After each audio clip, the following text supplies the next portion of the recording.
Gravando. Boa noite, meus queridos irmãos.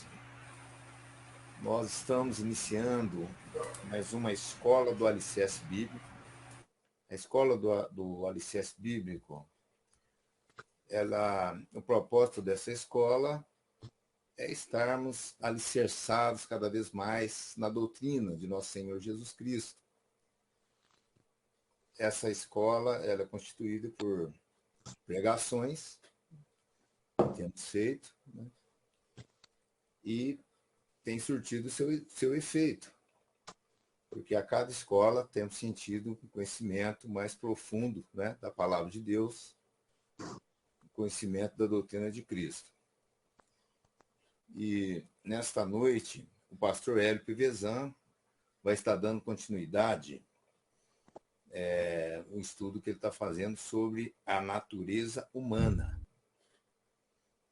Então, espero que vocês possam tirar o máximo de aproveito, né, desta pregação. E quero dizer também, né, que vamos preparar o nosso coração, porque nós sabemos que a palavra de Deus ela não é uma filosofia, né, conforme o apóstolo Paulo já dizia, que a palavra de Deus é uma palavra que ela está constituída de poder. Ele fala espírito e poder. Então, vamos passar agora para o pastor Hélio, e o pastor Hélio estará... Pode fazer uma oração, por favor.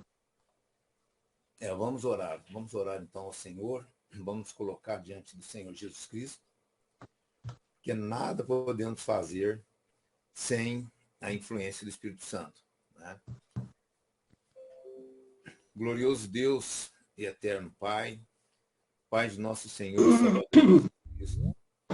Nesse momento, Pai querido, nós queremos, acima de tudo, agradecer ao Senhor por estarmos aqui reunidos para ouvir esta mensagem. Amém. Coloco na tua presença o teu servo, o pastor Hélio. Eu peço, Pai, que ele seja uma boca do Senhor agora, nesse momento, para trazer este ensinamento. Amém. E, conforme os outros, tem sido muito importante para a tua igreja, para as nossas vidas. Nós fazemos esta oração em nome de nosso Senhor e Salvador Jesus Cristo.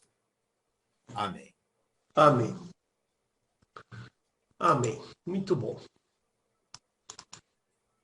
Então, você é nosso convidado. Se quiser conhecer um pouco sobre a nossa igreja, você entra lá no site www.igrejadeinterlagos.com.br. Lá você vai ter os nossos horários de culto e as gravações, além do nosso canal no YouTube e também nas redes sociais, no Facebook e no Instagram, tá bom? Eu tenho feito aqui nessas últimas 5 semanas um estudo sobre a natureza humana.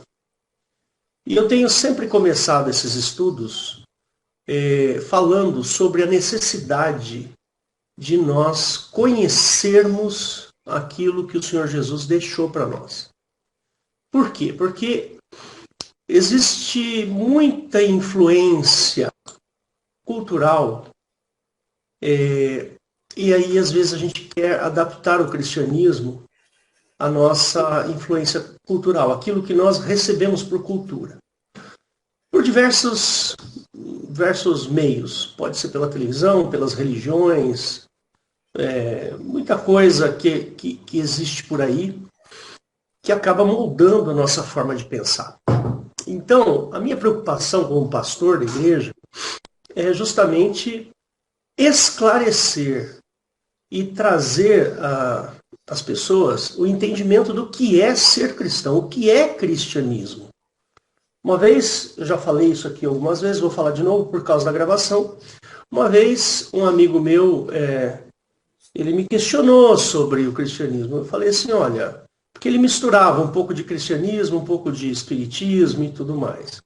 Eu falei assim, olha, para você ser muçulmano, você precisa conhecer o Corão e proceder, pensar como o Corão determina. E aí você se torna um muçulmano.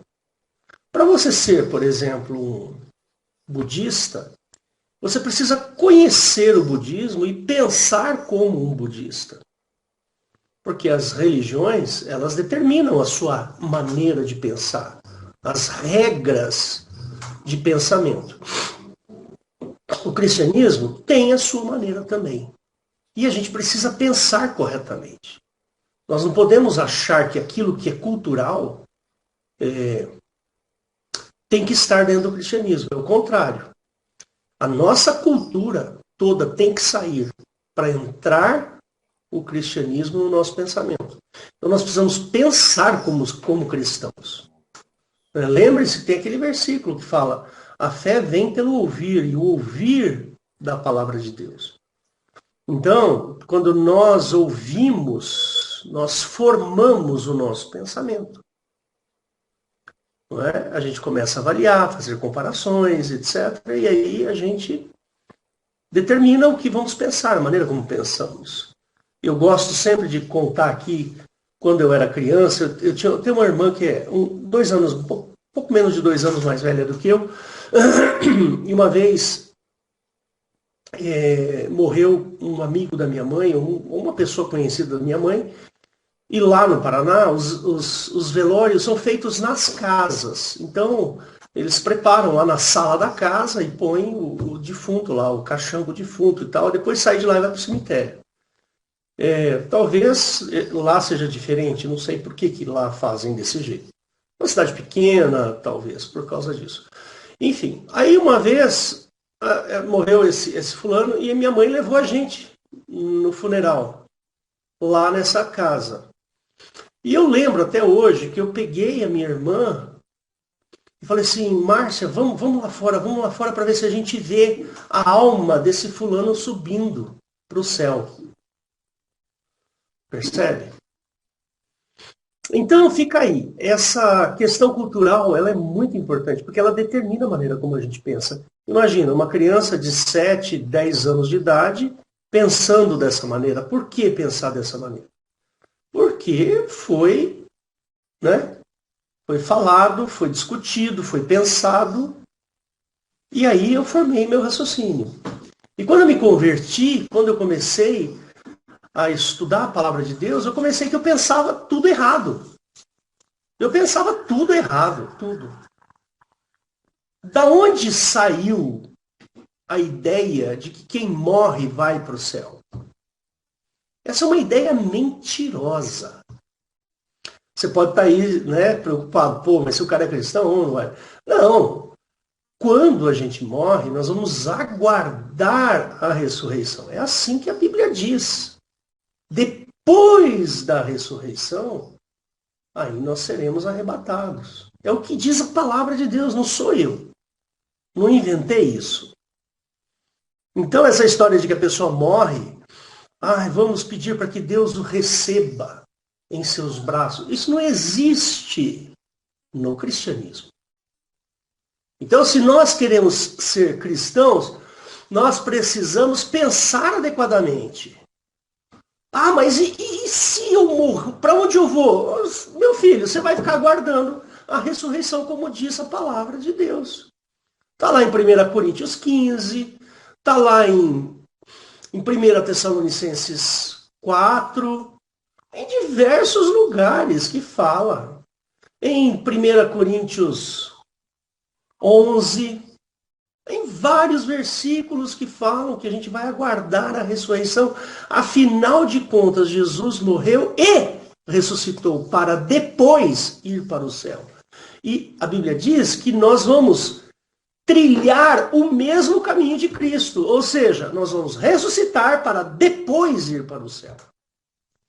Entendeu?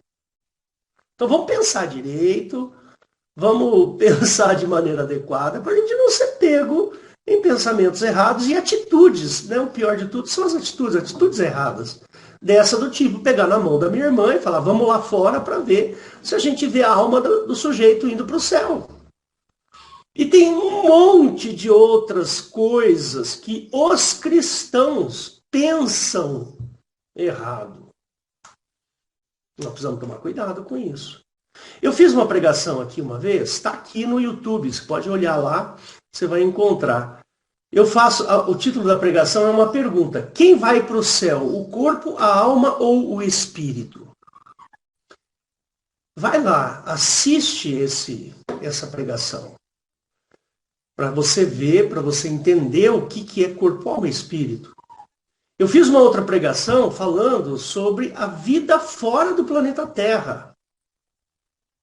Eu sou físico, eu fiz física, tenho mestrado em física nuclear.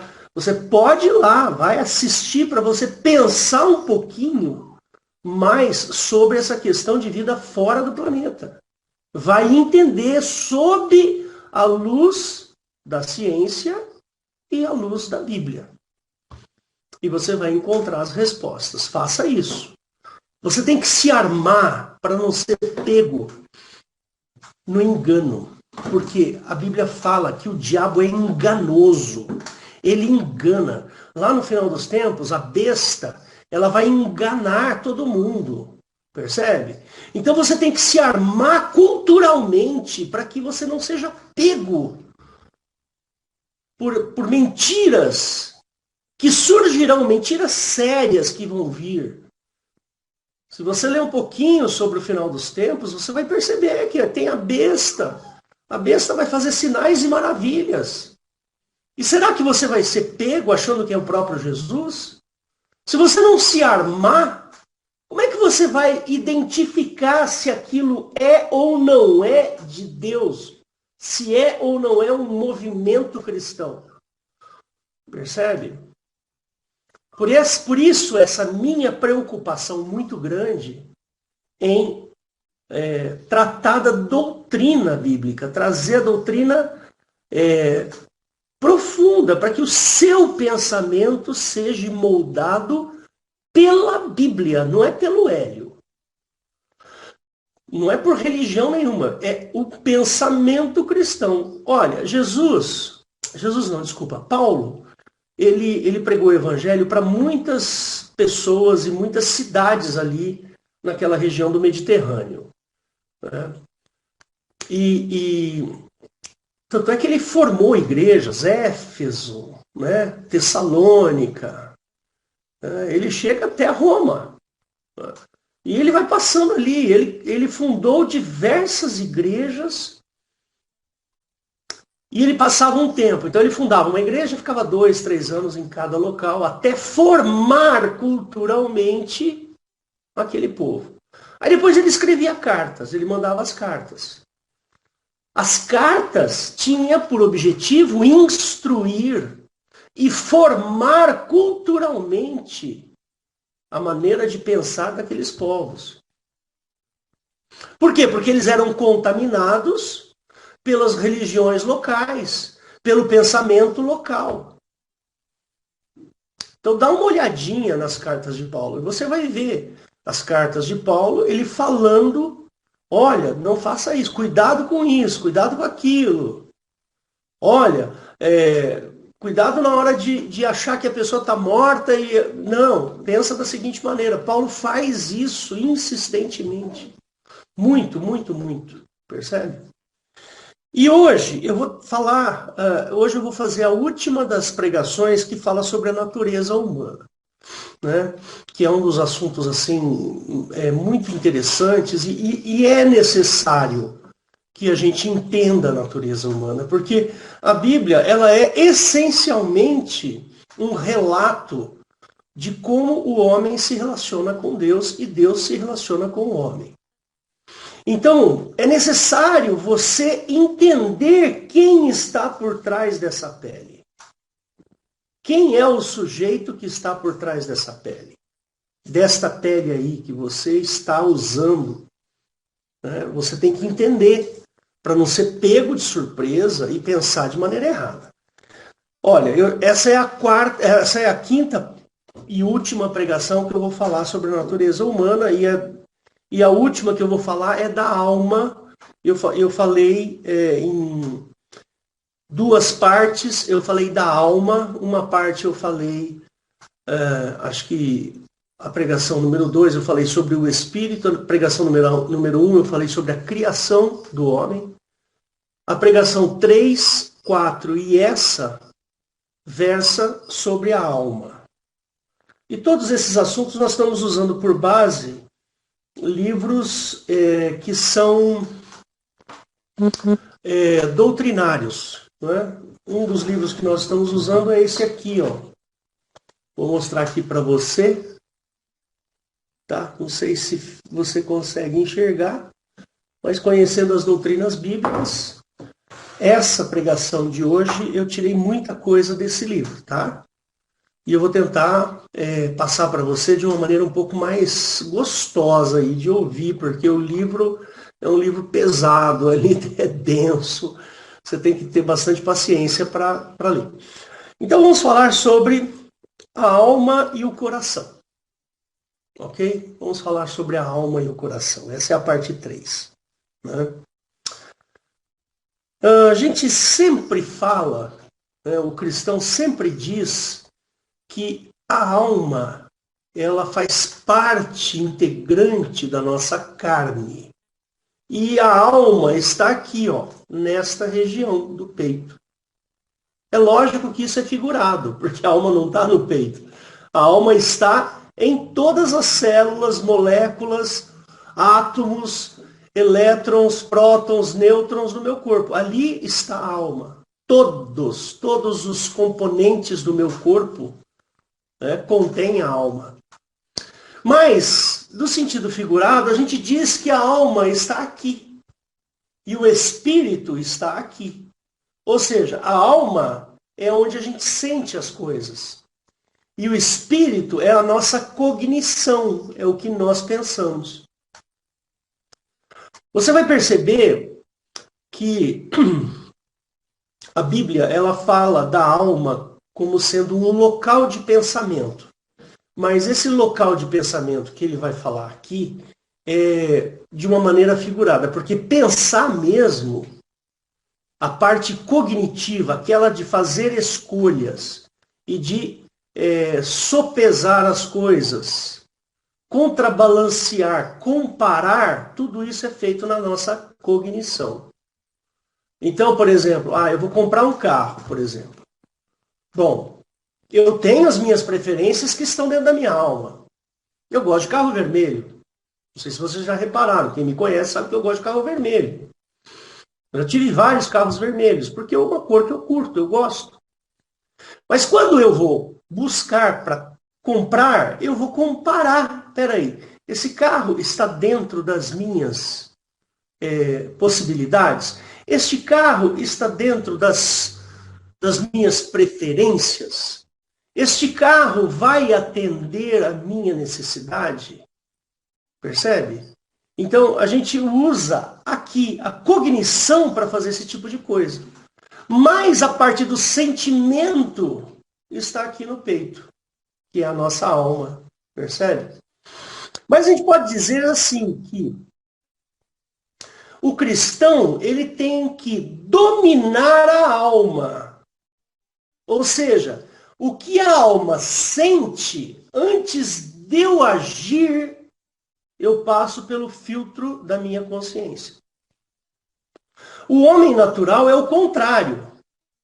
Ele é dirigido pela alma. E ele só faz aquilo cognitivo que está dentro dos seus sentimentos. Percebe? Essa é a diferença do cristão e do não cristão. Nós cristãos, nós buscamos a renovação da nossa consciência. Tanto Paulo fala nisso. Então, o meu intelecto tem que ser mais forte que o meu intuitivo, que os meus sentimentos. Porque no passado, antes, nós vivíamos conforme as nossas vontades. É o que está lá em Efésios capítulo 2. Tá certo? Nós vivíamos errantes, conforme o que pensava o nosso coração, o desejo. Eu quero fazer tal coisa, eu vou e faço. Agora o cristão, esse barulhinho que você está ouvindo é minha cachorra tentando vir para cá, tá? O cristão, não. Ele primeiro vai passar por aqui, ele vai olhar os sentimentos e vai falar, este sentimento é cristão? Ah, não? Não. Então eu vou aplacá-lo. Ah, esse sentimento é um sentimento bom, vai produzir bons frutos para Deus? Vai, então eu vou dar vazão a esse sentimento, percebe? É assim que funciona, mais ou menos, tá? Tem umas questões aí um pouco mais profundas, claro, né? Mas eu estou falando aqui a grosso modo, né? Mas, então, o que nós vamos fazer? Vamos estudar a respeito, então, da alma que está aqui no coração. Lembre-se que isso é figurado. A alma e o coração, a alma está dentro do coração de maneira figurada. Por quê? Porque é essa região do peito que a gente sente as coisas. Você já sentiu angústia? Você sente aqui. Você já sentiu alegria? Ai, eu estou tão feliz. Aqui o coração está pulando, percebe? Você já sentiu medo, pavor? Você percebe? É essa região. Então, por isso que figurativamente, a gente vai usar essa região como sendo o local da habitação da nossa alma. Bom? Então presta atenção, porque esse assunto, eu vou encerrar ele hoje, talvez eu consiga fazer isso de maneira até rápida, porque é um assunto interessante, porém não é muito longo, tá bom? Sempre se diz que o coração significa âmago ou centro de alguma coisa.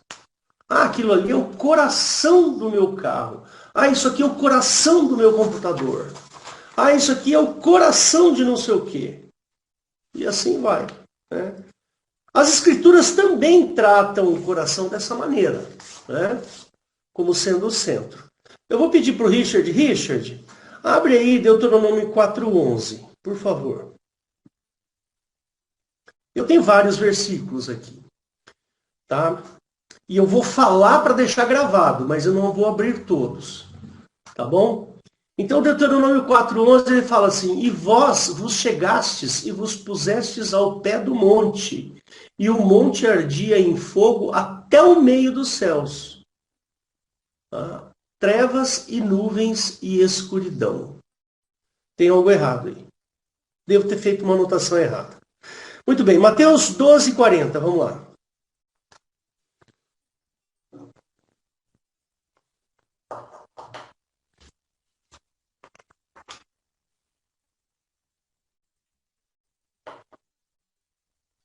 Ele fala assim: Pois, como Jesus esteve 3 dias e 3 noites, o Jonas esteve 3 dias e 3 noites no ventre da baleia, assim estará o Filho do Homem 3 dias e 3 noites no seio da terra. No seio aqui é no coração da terra. É nesse sentido aí. E aí vocês depois procuram Êxodo 15:8, Salmo 46:2, Ezequiel 27:4 e Ezequiel 4:25. Ok? Ficou gravado aí. Podemos dizer então que o coração do homem. Podemos dizer então que o coração do homem é o centro da sua personalidade e também é o centro da vida física, né? Alguns autores, inclusive, dizem assim, que o silêncio do coração é um sinal positivo de morte. Parou de funcionar o coração, a pessoa morre. Tá certo? E diz que o coração do homem é a sua personalidade, ou o centro da sua personalidade. Por quê? Porque a personalidade de uma pessoa é exatamente aquilo que a pessoa é, né? Então até maneiras de você avaliar personalidades, né? Então, por exemplo, o Hélio é um cara que gosta da área de exatas. Eu gosto de matemática, eu gosto de física. Eu gosto de coisas relacionadas à matemática. O Hélio gosta de carros vermelhos. Bom, se eu for conversar com o Hélio e pedir um conselho para ele, eu sei que ele vai me dar um bom conselho, porque ele é um pastor, tem conhecimento da palavra, tem bastante tempo de vida dentro do pastorado. Então, eu entendo um pouco da personalidade do Hélio, percebe? Então, personalidade é uma coisa que ela é formada em nós ao longo da nossa vida por causa daquilo que vemos, daquilo que ouvimos, daquilo que sentimos, daquilo que cheiramos e assim por diante. Então, a nossa personalidade é formada por causa de todas as experiências no começo da nossa vida. Então, lá no comecinho da nossa vida, ainda bebês, a nossa personalidade vai sendo formada. Ora, então nós podemos dizer que o coração do homem é o local onde se encontram, se localizam os sentimentos do homem e os impulsos do homem. E podemos dizer que as motivações estão lá também. A gente poderia dizer que o coração é como se fosse uma casa de máquinas, que dá, vamos pensar assim de uma maneira figurada, energia para sobreviver, para viver. Percebe? Então, por exemplo, vou dar um exemplo simples aqui para você. Você é jovem, que nem no meu caso lá. Eu tinha 23 anos quando eu conheci minha esposa. Aí eu fiquei todo cheio de alegria, porque eu conheci uma mulher maravilhosa, eu conheci uma pessoa incrível. E assim foi até o dia que eu casei com ela. Então, os sentimentos que eu tinha de alegria, de impulsos e tudo mais, aquilo me impulsionou para eu casar com ela. Percebe?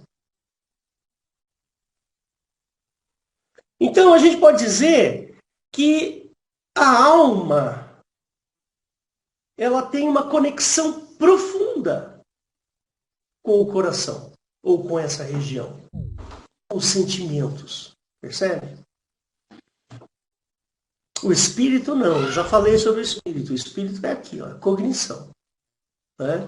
O cristão, ele aprende com a obra de Cristo que a nossa alma, os nossos sentimentos, têm que ser dominado pelo nosso espírito. E não o contrário. Então, a gente pode dizer que a nossa alma é exatamente tudo que nós sentimos. Tudo. Você sente raiva? É aqui no coração. Eu me furto a dizer que o amor não é um sentimento, mas é um movimento espiritual, um movimento cognitivo. O amor, ele não pode ser nivelado. Eu penso assim. Isso é uma posição minha pessoal. Eu entendo, para mim, que o amor não está na alma. O que está na alma é paixão, é desejo, mas amor está aqui. Porque Jesus nos ensinou isso. Ele falou que quando Jesus estava na cruz, olha só que situação. Né? Ele olhou para aquelas pessoas e falou assim, Deus, perdoa, eles não sabem o que fazem. Eles não sabem nada do que estão fazendo. Isso é amor, não é sentimento. Percebe? Jesus tinha amor pelo homem, não sentimento pelo homem. Não era daqui do coração. Se fosse daqui do coração, Jesus teria descido aquela cruz. Mas não, Jesus dominou tanto, mas tanto a sua alma, que ele subiu na cruz. Percebe? Porque a alma de Jesus estava subjugada ao seu espírito. Então, continuando. Eu dividi aqui em 3 partes, então eu vou falar 3 coisas sobre o coração. Tá bom? Então, a primeira delas é: o coração é o centro da vida. Tá bom? É o centro do desejo, da vontade, dos impulsos. Sentimentos como ódio, ira, paixão, motivação, alegria, fazem parte da alma. Então está lá na alma todos esses sentimentos. Sem todos os sentimentos que você possa imaginar. Vingança está na alma. Tá? Isso está lá em Salmos 105:3. Pode abrir, Richard.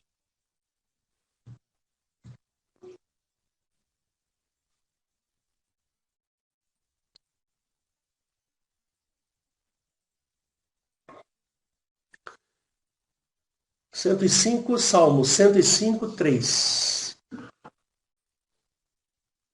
Então ele fala assim: gloriai-vos no seu santo nome. Alegre-se o coração daqueles que buscam a Jeová. Tá bom? Então a alegria está no coração. Tem outros versículos que falam isso. Nós podemos dizer que tudo o que impressiona a alma está conectado ao coração. O coração é o depósito de tudo que se experimenta. Tudo aquilo que passa pelos nossos sentidos, pelos 5 sentidos, está ligado à alma. Ok? Então, a gente poderia, não precisa abrir, tá, Richard? Lucas 2:51. Esses versículos que eu estou dando, eu não quero que você faça uma análise do versículo, mas que você faça uma análise do assunto ao qual eu estou fazendo. Então, aquele versículo vai te dar uma dica de como a Bíblia pensa sobre o coração. É no coração que se formam propósitos bons e maus. Você tem um propósito bom? É dentro do seu coração. Você tem um propósito mau? É dentro do seu coração. Propósito de vingança.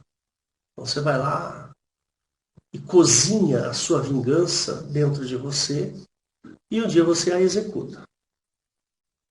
Os 2 versículos que eu me baseei nisso é Mateus 9:4 e 1 Coríntios 7:37.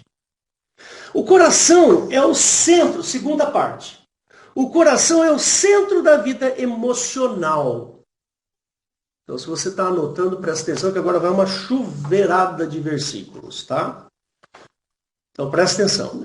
É consenso que ao coração atribui-se o seguinte: todos os graus de alegria e prazer. Isso está em Isaías 65:14. Todos os graus de exultação. Está em Atos 2:46. É no coração que se atribui todos os graus de dor, de descontentamento. Está em Provérbios 25:20. E de tristeza. Está em João 14:1. E lamento dilacerante e esmagador. Isso está em Salmos 109:22 e está em Atos 21:13. Olha que importante que é. Atribui-se ao coração todos os graus de má vontade, todos os graus de provocações e iras. Isso está em Provérbios 23:17. A cólera incontrolável, aquela raiva insuportável, está dentro do coração. Atos 7:54. E também de desejo vingativo. O desejo vingativo está na alma. Está em Deuteronômio 19:6. Atribui-se ao coração todos os graus de temor e terror. Você vai ver isso em Jeremias 32:40. E de pavor. O pavor está dentro da nossa alma. Isso está em Deuteronômio 28:28. O coração se esmorece e retorce de angústia. Ou seja, a angústia está aqui no coração. Jeremias 5:1. O coração torna-se fraco pela depressão. Isso está em Levítico 26:36. O coração murcha-se de tristeza. A tristeza faz com que a nossa alma murcha. Salmo 102:4. Atribui-se ao coração quando se quebra e quando se esmaga pela adversidade. Ou seja, você tem um problema muito grande. Então, o coração se quebra. Ele se esmaga por causa da adversidade. Isso está em Salmo 147, 3. E o coração se consome de ardor. Então, é no coração que você sente ardor. Ardor da paixão. A loucura da paixão. Percebe? Em qualquer nível. A paixão por qualquer coisa. Tem gente que é apaixonado por automóveis. Tem gente que é apaixonado por aviões. Tem gente que percebe? E se consome. Outro dia eu estava vendo um programa no YouTube e o sujeito ele tinha uma paixão muito grande por bonecos. Então ele tinha centenas e centenas de bonecos. Isso se dá lá no coração. É como se fosse um vício. Isso está em Jeremias 29. E tem mais. O coração, né, que é o terceiro ponto que eu falei para vocês, é o centro da nossa moralidade, da nossa vida moral. Olha que importante. É no coração, por exemplo, que se encontra o amor de Deus. Isso está em Salmos 73, 26. E o orgulho blasfemo. Ou seja, se você fala que está com um desprezo por Deus, uma coisa assim que, percebe? É lá no coração. Está em Ezequiel 28, 2 e 5. É no coração que se constrói todos os sentimentos ou pensamentos bons ou maus. Aqui, pensamento, a palavra pensamento, ela está no sentido figurado, porque pensar a gente pensa aqui. Tá certo? Então, por influência do coração, sobe-nos pensamentos bons ou maus. Percebe? E nós temos que fazer o contrário. Nós temos que descer do nosso raciocínio ao nosso coração. E não do nosso coração ao nosso raciocínio. Lembre-se disso. Tá? No nosso coração constrói-se todos os sentimentos ou pensamentos bons ou maus nas palavras e nas ações. Tá bom? E isso aqui até que o Richard abrisse. Está em Mateus 15, 19. Abre lá, Richard, por favor. Mateus 15, 19. Olha que interessante. Ele fala assim.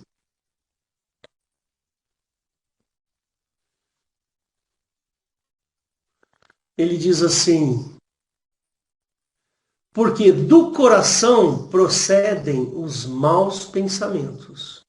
Mortes, adultérios, fornicações, furtos, falsos testemunhos e blasfêmias. Está aí.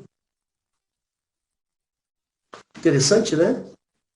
Olha só, como é importante a gente fazer com que a nossa vida moral seja aqui nessa região. Pode voltar, Richard.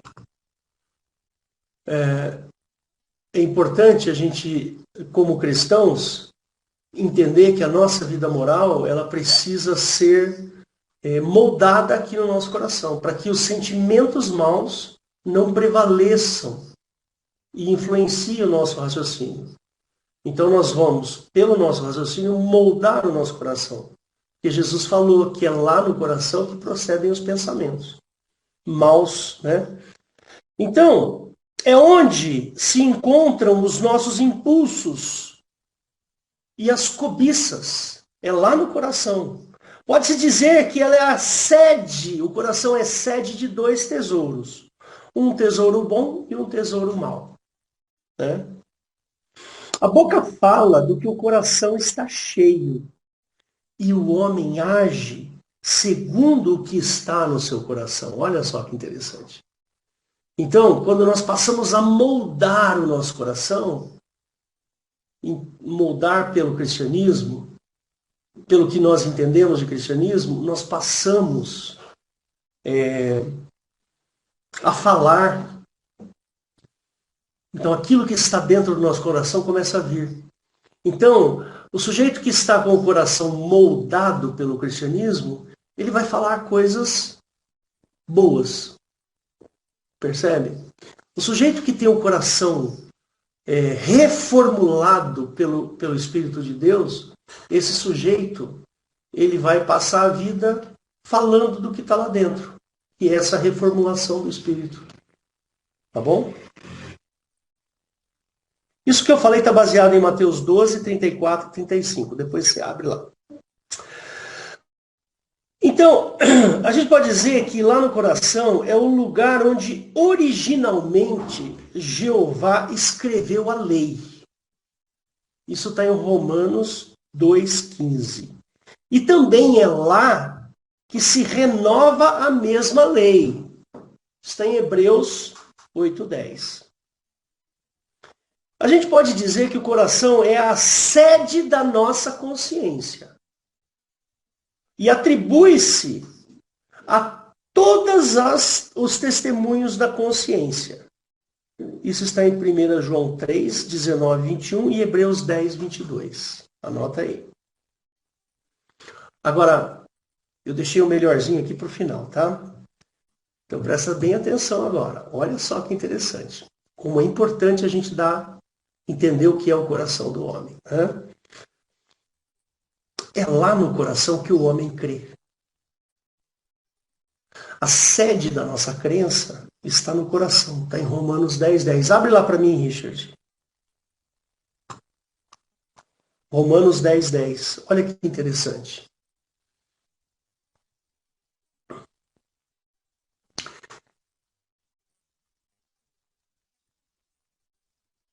Ó, visto que com o coração se crê para a justiça e com a boca se faz confissão para a salvação. Esse versículo é maravilhoso. Então é no teu coração, o teu coração crê para a justiça. E é também o local onde a gente descrê. Abre para mim, Richard, Hebreus 3,12.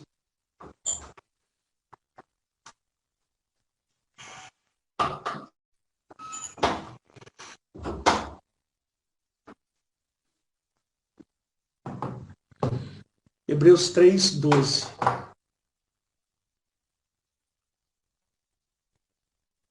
Então ele fala assim: vede, irmãos, que nunca haja em qualquer de vós um coração mau e infiel. Tá vendo aí, ó? Para se apartar do Deus vivo. Tá aí.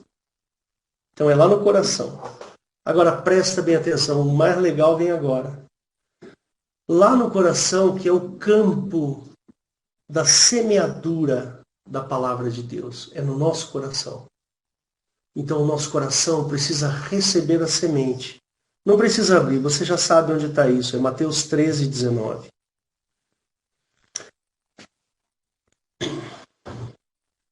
Segundo as suas decisões, as decisões do coração, pode estar sendo inspirado por Deus ou por Satanás.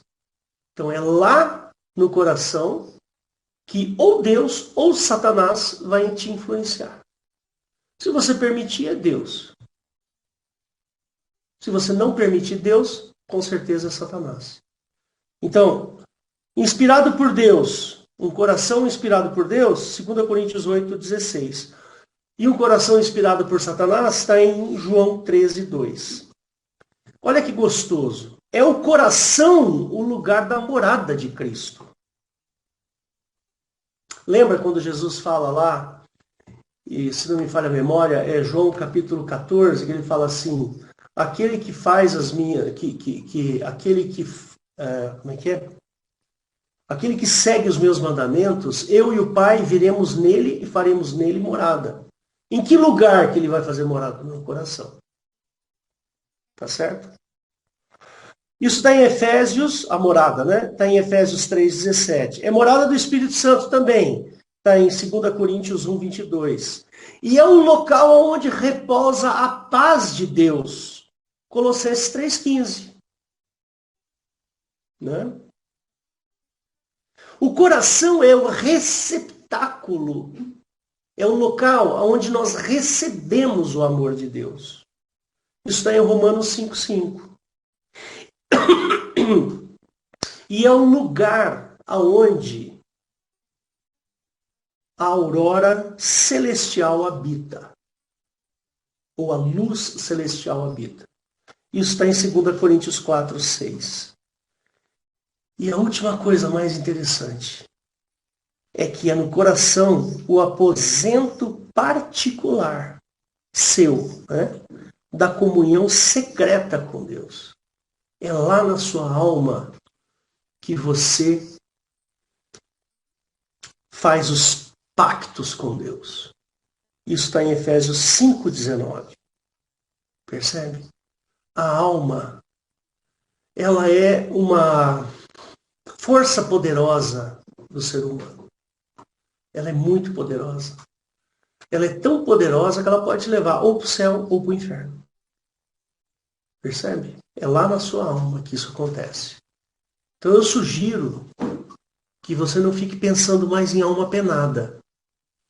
A alma que sai do corpo. Eu sugiro que você pare de pensar que quando a pessoa morre, a alma vai para o céu. Eu sugiro que você comece a entender o que é a sua alma, para que você não incorra nos pecados da alma, mas que você consiga moldar a sua alma para receber o amor de Deus. Então, se você quiser, eu posso te dar essas minhas anotações. Eu tirei muito desse livro que eu mostrei para vocês. Por quê? Por que estou dando tanta importância para a alma? Porque é lá que acontecem os problemas. Tá certo? E é lá na alma que está a solução. Então eu sugiro que você comece a buscar a Deus, a entender o que está dentro da sua pele. Quem é que habita dentro de você? O que é que acontece dentro de você? Olha como a alma, ela é realmente um tesouro, mas ela pode ser um tesouro bom, que te leva para o céu, ou pode ser um tesouro infernal. Eu vou repetir aqui o que eu falei as duas últimas frases que eu falei na semana passada, né? É lá na nossa alma que nós pecamos. É lá que reside a culpa. Sabe quando você comete um pecado e você se sente culpado? Está lá na sua alma essa culpa. Esse sentimento de traição, traí a Deus. Pequei. Fiz mal a Deus. Tem remédio para isso? Tem. A alma, ela é um elemento desorganizado, bagunçado. A nossa alma é uma bagunça. A nossa alma, ela é perigosíssima. Tem um versículo lá no Velho Testamento, não me lembro agora onde está escrito, né? Que diz, enganoso é o coração do homem. Eu lembro que minha irmã, eu tenho uma irmã mais nova que eu, uma irmã 13 anos mais nova que eu. E aí, um dia ela comprou um quadro e colocou no quarto dela. Eu já não morava mais lá, né? Eu fui lá visitá-los, meus pais, e estava lá no quarto dela.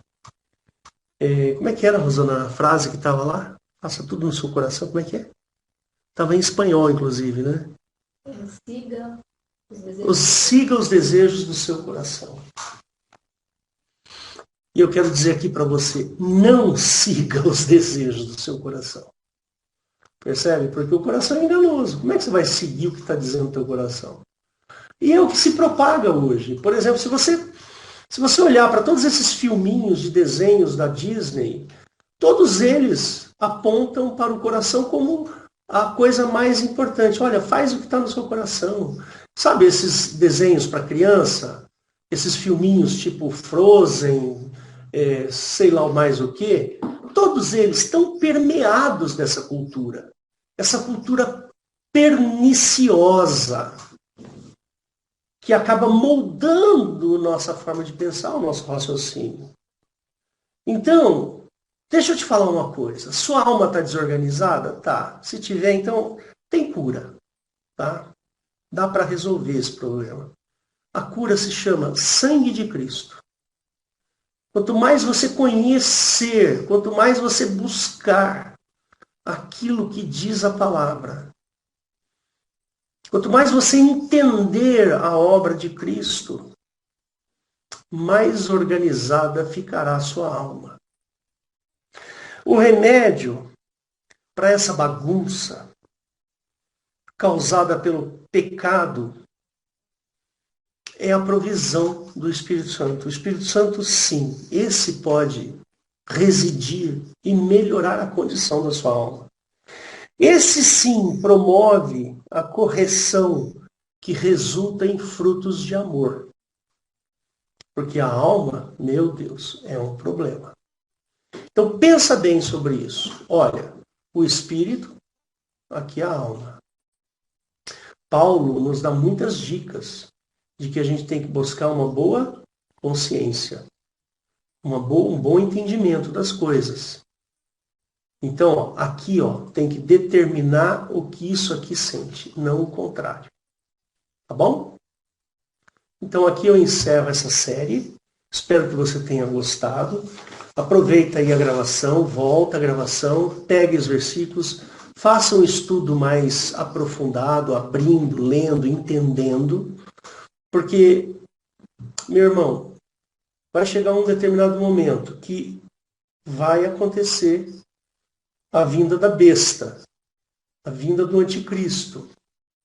E o anticristo e a besta vão te enganar. Se você não estiver preparado, o engano vai acontecer. Como é que você se prepara? Lendo, estudando, orando e buscando a Deus. Tá bom? Deus abençoe a todos e até qualquer outro dia. Tá bom? Vou parar a gravação aqui. Valdo, assume aí, por favor.